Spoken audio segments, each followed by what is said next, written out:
70% of the sales that people make is basically done by feelings and emotions instead of like reason. That's why we bring all this entertainment into the marketing. We don't move feelings of the people for the products. Nothing's gonna happen.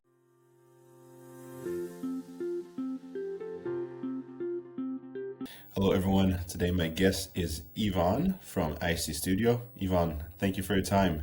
Please introduce yourself and tell us a little bit more about your company. Hi, Carl.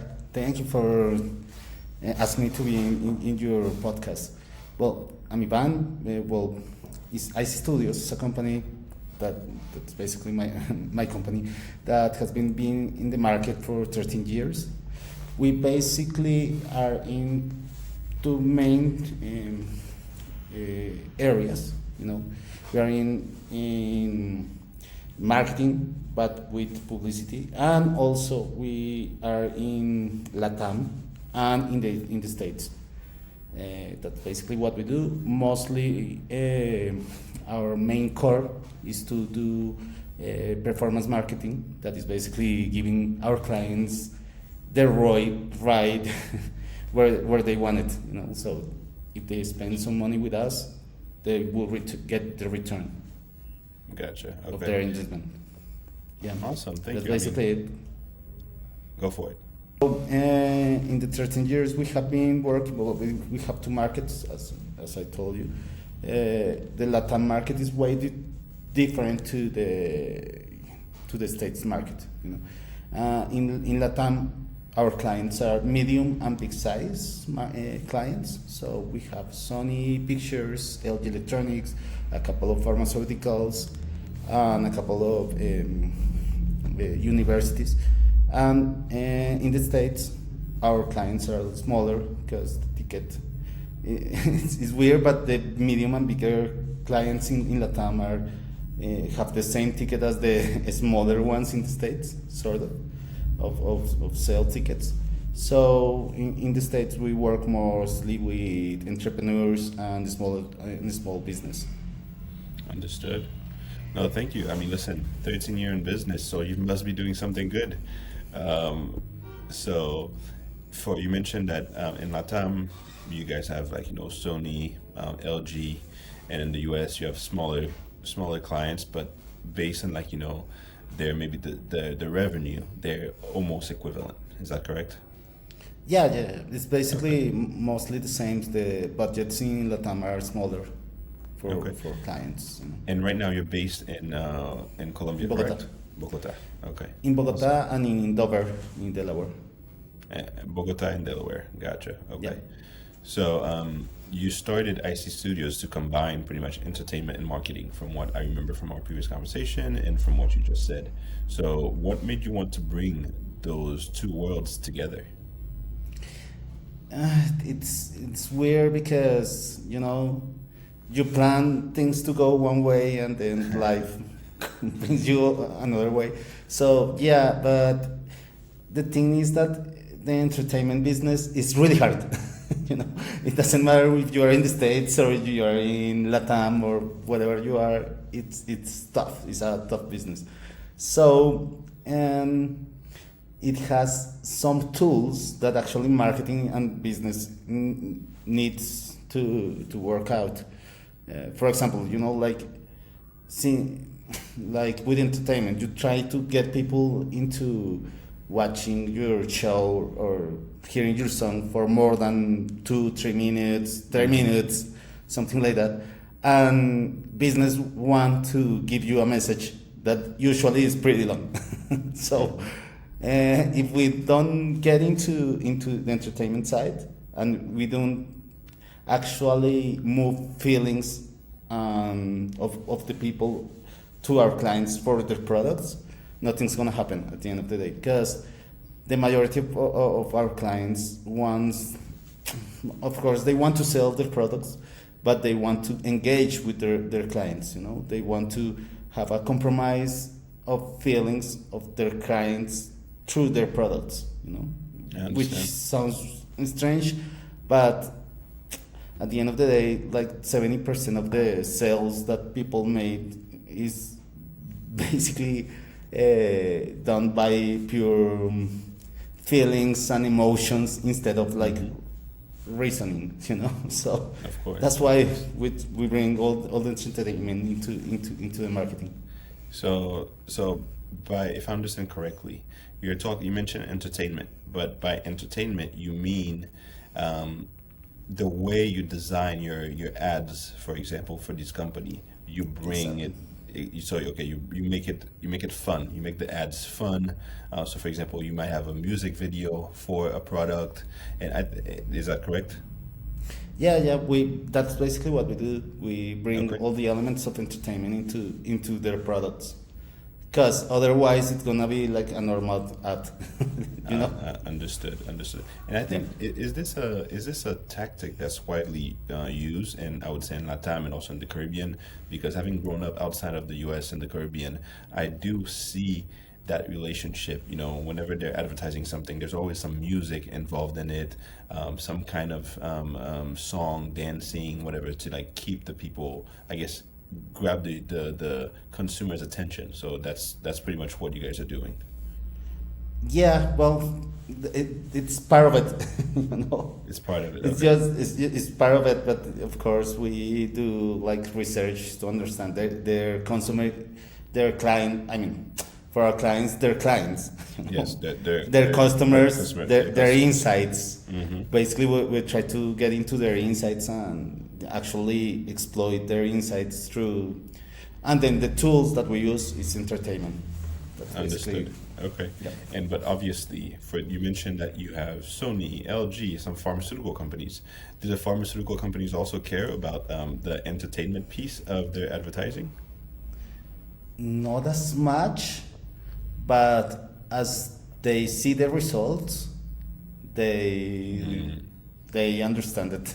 That's Okay. the way. But you know, like pharmaceuticals, it's a little bit tougher because you know, like normally you have to go through the marketing team, then to the legal team, then to the who knows who else, you Medical know. But team. Yeah. in exactly, but with pharmaceuticals, you need to go through medical and through legal of medical. So Yes. Yep. it gets a little bit tougher, but anyhow, somehow we manage with them to work it out.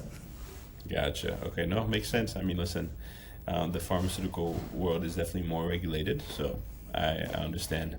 So pretty much like what I'm gathering is that you help brands grow with content that actually converts. So whatever it is that you have to do, either more entertainment, from an entertainment perspective, you guys focus on that if it makes sense for the customer base to kind of grow the business, correct? Yeah, that's basically it, Carl. And well, and we have great success cases. For example, like with a brand, we got it. We selling. I don't know. It was selling when we got it like 3,000 million pesos, which is a lot of money here. So something at the moment was something like $1 million, sort Okay. of. And in the lap of, I don't know, like it was basically 2 years and a half, we managed for that brand to grow and to 14,000 million pesos, which is basically 5 times more than what they were Yeah, yeah. selling. Well, basically that was a combined tactic of digital marketing through, and also like, you know, real store marketing and pop-ups and also TV, and we did the whole thing, and Yeah, yeah, that's yeah. how we make it grow. And this client was obviously you mentioned peso, so I'm assuming this client was in Latam. Yeah, that client, Okay. that client, So this client is in Latam. okay, so in the U.S., do you also have pretty good success with this form of entertainment combined with marketing for the U.S. market, or a little bit less? Yeah, well, basically, since it's a little bit different, and the main reason why is because we are getting entrepreneurs and small business. So, you know, like budgets, even though they are paying us kind of the same, the investment side is different, you know. Understood. So basically with $1 you here in Latam, basically you do 4 to 5 times more, Yeah, makes sense. So if you want to do the same, you don't have to invest $1, you need to invest $4 or $5. Yes, makes sense. Sort of like that. Understood. But yeah, for a brand that was opening basically, and they were actually opening the market in the States, we grown that brand 6,000%. But basically, it was because it was new, and we are, with something new, it's easier to get those numbers. Awesome. No, I mean, listen, numbers don't lie, right? So Yeah. if you do the marketing and you get the results, I'm sure the brands who hired your company are satisfied. I mean, listen. So that being said, obviously, the more brands you have, the better. I forgot to ask you, but how many people do you have on your team? We are like full time in this moment. We are 6 people, Okay. and part time there are more, like there's 4 more. So we are like Okay. a team of 10 people. Okay. Not Understood. a So that- big team, but is Okay. perfect for what we do. Okay. So, I mean, obviously, as part of my podcast, you know that the big interest here is in AI. Do you feel like you've started using AI tools in your processes to help with different tasks? And if yes, like what are those tools and how have you been using them? Yeah, and I mean, AI is a whole world. So with AI, basically, the first like kind of understanding that we did with AI with the company, and I haven't told you this this memory, but it was in 2015. We did a tech course for our clients with IBM when they were doing the thing with Watson that actually didn't fly out. But we started like understanding AI in 2015. Now applying it, it was a long time because the AI wasn't there yet. So we started use it in AI probably in 2022, sort of like that, and we are migrating little by little to implement it into the core of our clients and ourselves. Of course, we started small, like everybody, with ChatGPT, that sort of thing. We tried a couple of SOAR apps and blah, blah, blah. But at the end of the day, we understood that since we create a whole MarTech environment for our clients, right? So since we have for them CRM tools, marketing automation tools, social media tools, and all the, even assistants like bots for their websites that we actually create. We understood that we needed to bring that technology, the AI technology, into all this world, to all the markets. So with the platform of OpenAI, we integrated it, and it's been kind of really making everything faster for us and for our clients. Basically, since we create that, for example, with the chatbots, right? That's one example. In the chatbot, we basically put all the information, the really legal information, the real information of our clients, and we create something that is called vectors. And with the vectors, what it does is that if you ask to the chat, like, hey, can you help me looking for sunscreens, for example, right? Basically, it's gonna ask our OpenAI platform, but it actually doesn't go in through the internet to find that search. It goes into our files, into our vectors, and actually answer them based on our files, and basically that it has all the legal requirements. And then if it needs more information, like if you ask him the chatbot, like, okay, give me the percentage of growth for sunscreen markets, You know, that part it actually goes into the internet and gets it. Okay.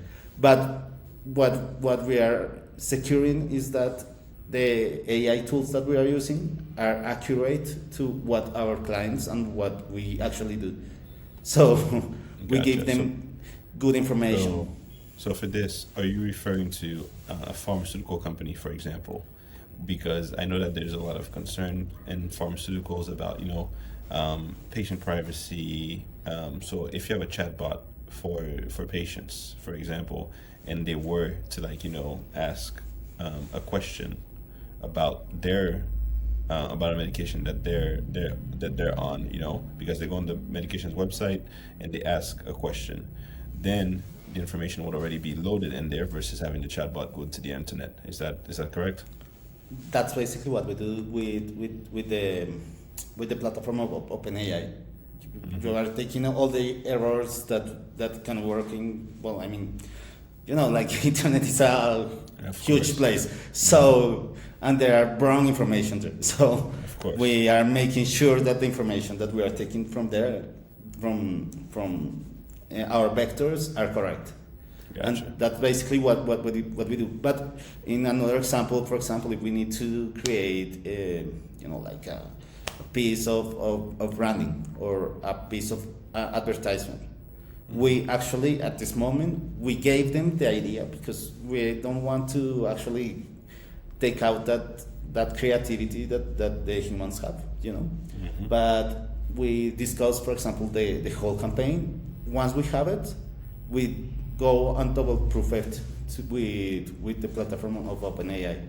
The same as, for example, with visuals.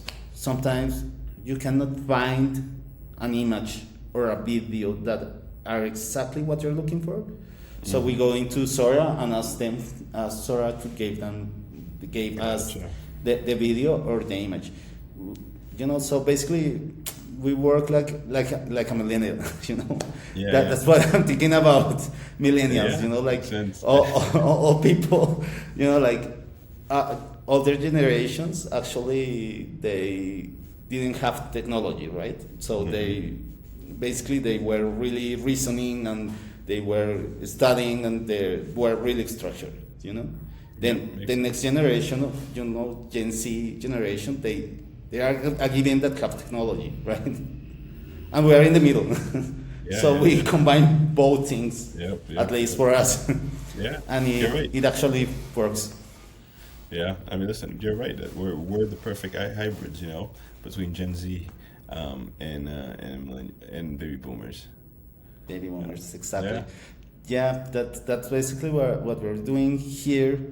And also, there is a thing that is happening to ChatGPT, not the platform of OpenAI, but ChatGPT. And if you heard about this, but the thing is that, basically, like, artificial intelligence works basically by three statistics, basically. Just give me a second because I have the words in Spanish and sometimes translating is hard. But the first statistic basically kind of like qualify and shows like what is going on. For example, if I want to, I don't know, if I go into the internet, and I go into Facebook, there in artificial intelligence, the first statistic that is gonna try to track is the characteristics of myself. So for example, it's gonna go and say like, okay, he's 30 something, he lives in this location, he usually goes into this page and this page, and that basically is qualifying you, right? Yeah. Then there is another avatar. Exactly. Yeah. Then there is another statistic that actually try to predict what you are doing based on your qualification, right? So, for example, that statistic will say like, okay, he goes into Facebook, I don't know, on Mondays and Thursdays, at this hour, you know. So basically, it knows that you're gonna go probably into that time, right? And then the other statistic, which is extremely powerful, is that it's gonna change the behavior based on the two other statistics doing something else, you know. So, Yeah. for example, like, okay, so if you go into, for, with this example, if I go on Thursdays at 8 p.m., it's gonna try to give me, for example, like, okay, an advice that like, okay, you should come on over 6 p.m., for example, you know. So that statistic actually gonna make everything work, and that's basically how, in easy terms, in artificially intelligence started, sort of. Yep. I mean, it goes from there, and once you Of put course. more inputs and you put more things, it gets harder all to understand. It's all about consumer data, right? That's all it is. Yes. It's getting to know us, and then yeah, to your point, yes, that this has started quite a while ago. So I think right now, my next question for you is, so yes, you discussed that you've been using AI. It's helpful even when it comes to chatbots or other services that you provide to your consumers. So with so many AI tools out there, how do you keep the content feeling personal and not robotic? You know, how do you let the audience actually see that, hey, listen, even though you may have used an AI tool to work on that, but it still feels real. So that chatbot you mentioned, you don't want it to answer like a chatbot, for example, you know? So Yeah. how does it work? It's hard sometimes when it's really automated. For example, like a chatbot, it's hard because we have to do a lot of trials and errors with the Gotcha. chatbot. So we spend quite a lot of money asking them things and actually telling them in the back end of things like, okay, this is how you should respond. You know, this is how the brand responds. Is a longer process, if you will. Then, if we create like content for example, like ads, right? We actually gave the idea to the platform, to OpenAI. Then when basically it gives you I don't know, if you ask for four, they give you the OpenAI shows you four different options, and then but we actually read it, double prove it with another human, and then we refine it from there. It's an ad. For us, we are not yet there to just release an automatic ad from AI yet. Yeah. Probably it's gonna happen in the future, but at this moment we are double proofing everything. Yeah, listen, I think to that point, yes, AI is great, but yes, it still makes a lot of mistakes. And I'm sure if anyone listening to us right now you guys play a lot with AI, I'm sure that it has happened to you where you ask them something and you know the answer, but you look at what you will get back, and sometimes it could be wrong. So yes, to your point, still proofreading everything is still going to be very important. I agree.